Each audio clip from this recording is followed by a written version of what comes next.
सब 500 मीटर का जो नाला था, जो कोलैप्स हुआ था और उसमें कहा गया था कि 4 साल लगेगा। उसी दौरान बेटे का एक्सीडेंट भी हुआ था, जी, जी। है ना?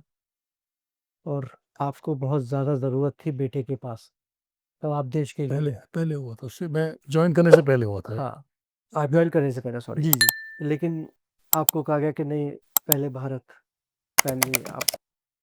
देखिए, जब यूनिफ़ॉर्म पहनी है, ड्रेस पहनी है तो वो पल कैसा था और कैसे आपने उसको मुश्किल तो था। मैनेज किया दोनों को? मुश्किल था, लेकिन तो वो बेटा कोमा में था। बल्कि मैं ये बोलता हूँ कि इंटरेस्टिंग बात ये थी कि बेटा का चेन्नई में एक्सीडेंट हुआ था, एसआरएम में पढ़ रहा था और मैं उस वक़्त दिल्ली में पोस्टेड था। दिल्ली से मेरी पोस्टिंग इन्होंने जी, अटल टनल के लिए कर रही थी और मेरी या रोहतांग टनल से करी थी।